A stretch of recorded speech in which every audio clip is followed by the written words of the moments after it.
DDC करण जी फीते काटने छोड़ दीजिए, लोगों के पास जो है वो आइए, क्योंकि फीते काटने से कुछ नहीं होगा। अगर आप मुसीबत की घड़ी में लोगों के पास पहुंचेंगे तभी अगली बार वोट मिलेंगे। यूं तो आप समझेंगे कि बहुत पैसा है, टिकट ले लेंगे, लेकिन वोट जो है वो पार्टी नहीं लोग ही देंगे। यहाँ पर जो कार्य प्रणाली फ्लड कंट्रोल डिपार्टमेंट की होनी चाहिए वो नहीं दिखाई दे रही। जो यहाँ के डीडीसी हैं, कर्मचारी हैं, बात करेंगे अगर कोई फीता काटना हो तो सबसे पहले पहुँच जाते हैं। गिने चुने अपने पत्रकारों को साथ लेते हैं और फीता काटने पहुँच जाते हैं। जो डीडीसी हैं यहाँ कर, आपने उनको यहाँ पर देखा जब बाढ़ से प्रभावित लोग जो जितने यहाँ पर ऊपर इधर नहीं आया, ऊपर से चला गया, ऊपर से चले गए यहाँ पर। इधर नहीं आया।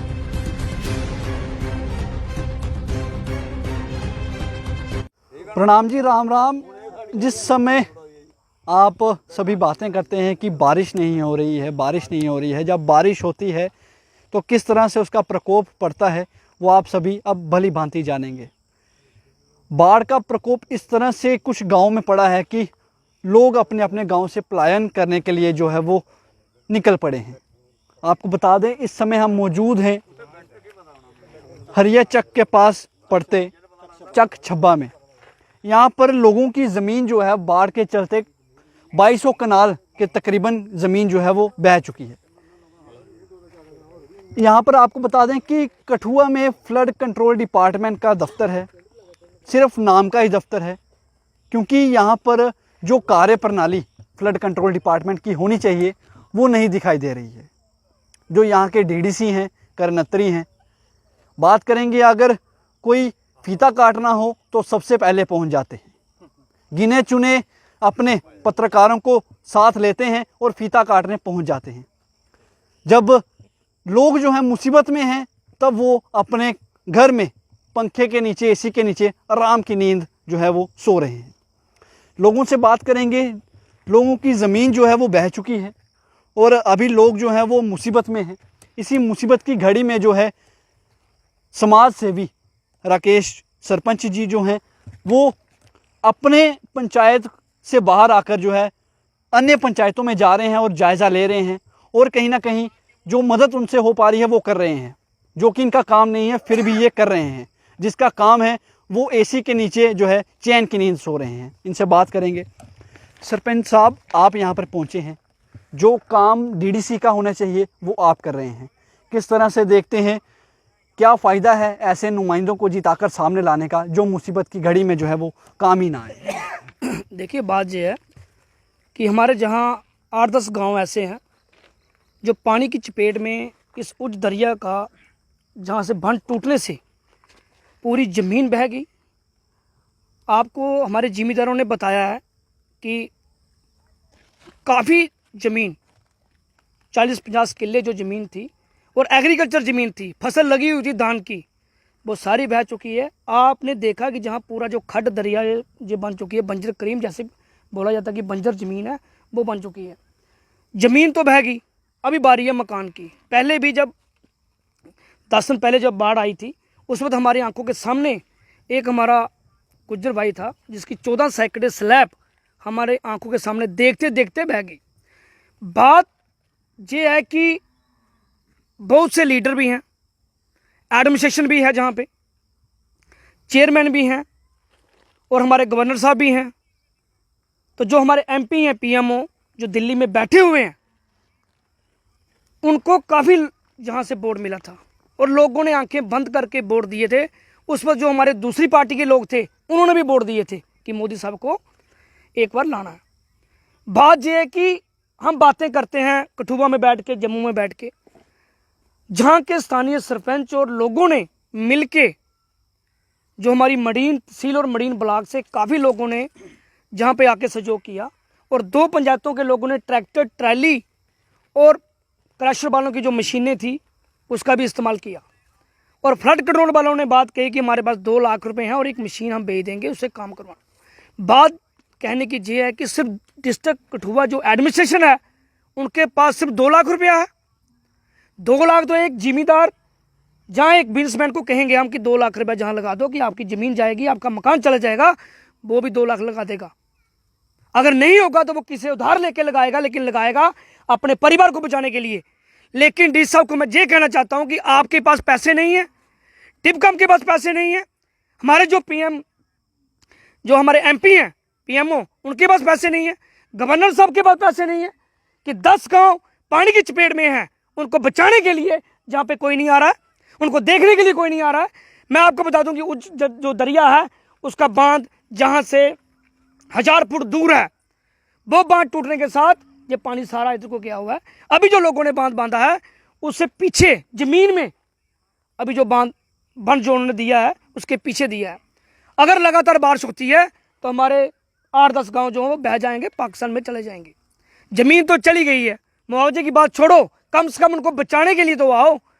आप यही कह देते हो कि डीपीआर बनी हुई है, प्लान बना हुआ है। प्लान तो पिछली बार भी आपने कहा था प्लान बना हुआ है। अगर उस वक्त जहाँ पे क्रेट डलते, उस वक्त जब जो बन लोगों ने बनाया हुआ है, अगर वो बन आप उसी तरह से 30 फुट चौड़ा और 15-20 फुट हाइट पे उस बन को बांधते, तो मैं दावे के साथ कहता हूँ कि पानी जो हमारे ज़मीनों को, ना ज़मीनों को नुकसान करता और ना जो हमारे मकान बह चुके हैं ना उनका नुकसान करता। जहाँ हमारा जिम्मेदार एक भाई खड़ा है, उसका जो मकान छत है, अगर ये बंद टूटता है, जो भी नया कल बनाया है ये टूटता है, तो सबसे पहले उसका मकान जाएगा। इसको कौन रोकेगा? सरपंच साहब, आपके गांव कितने जो हैं इस बाढ़ से प्रभावित हुए हैं? देखिए, दोनों सलालपुर ओल्ड और जो कैंप सलालपुर है, उस दोनों गाँव पे, और शब्बे चक जो है पूरी पंचायत, और पूरी पंचायत में आप जान सकते हो कि 5-6 गांव तो होते हैं, पूरी पंचायत है, खंडवाल भी है इसमें।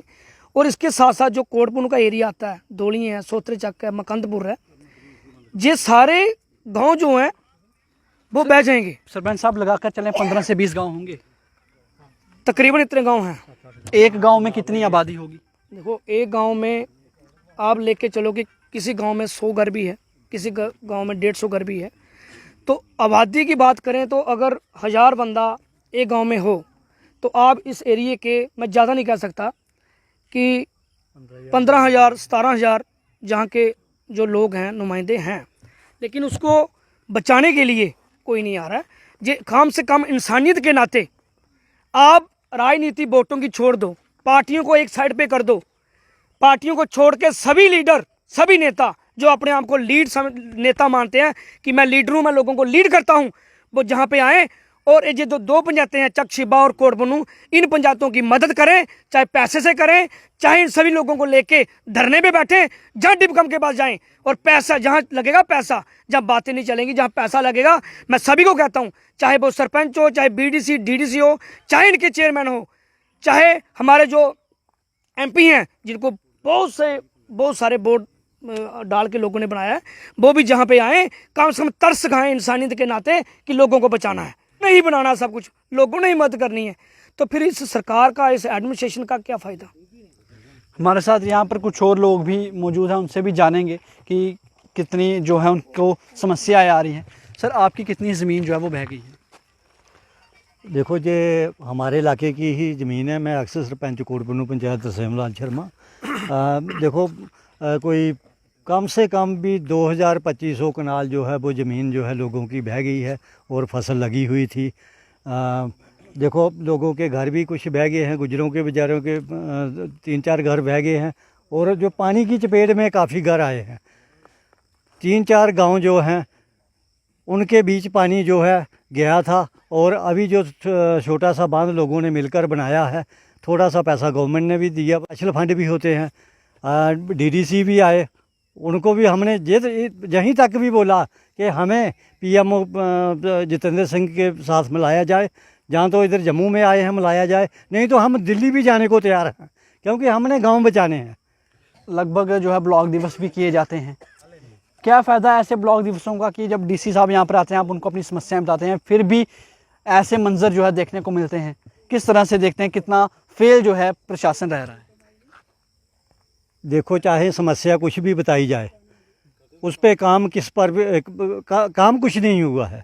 ये 2 साल हुए हैं लोगों को डी साहब से मिलते, डिपार्टमेंटों से मिलते, कोई काम नहीं हुआ। अभी यही बोलते हैं कि 410 करोड़ की जो है वो डीपीआर तैयार की हुई है। वो डीपीआर तब आएगी इनकी जब ये 10 गांव जो हैं वो पाकिस्तान में जाकर लगे होंगे।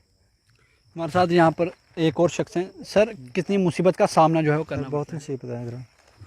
किस तरह से देखते हैं, हर बात जो है ज़िला प्रशासन को बताया जाता है, परंतु फिर भी कोई जो है उनसे कदम नहीं उठाया जाता है, ठोस कदम नहीं उठाया जाता है। जो डीडीसी हैं यहाँ कर, आपने उनको यहाँ पर देखा जब बाढ़ से प्रभावित लोग जो जितने यहाँ आया था ऊपर, इधर नहीं आया, ऊपर से चला गया वो, पर ऊपर से चले गए, यहाँ पर इधर नहीं आया। डीडीसी करण अत्री जी फीते काट रहे हैं, छोड़ दीजिए, लोगों के पास जो है वो आइए, क्योंकि फीते काटने से कुछ नहीं होगा। अगर आप मुसीबत की घड़ी में लोगों के पास पहुंचेंगे तभी अगली बार वोट मिलेंगे। जिला प्रशासन से भी हम यही कहेंगे कि जल्द से जल्द जो है इस मामले में संज्ञान लिया जाए और जल्द से जल्द जो ये बाढ़ प्रभावित लोग हैं इनको जो है जितनी मदद जो है हो सकती है वो ज़रूर करें। बने रहिए दैनिक शिफ्ट टाइम्स के साथ। चक 26 से सिद्धार्थ शर्मा। जय हिंद, जय भारत।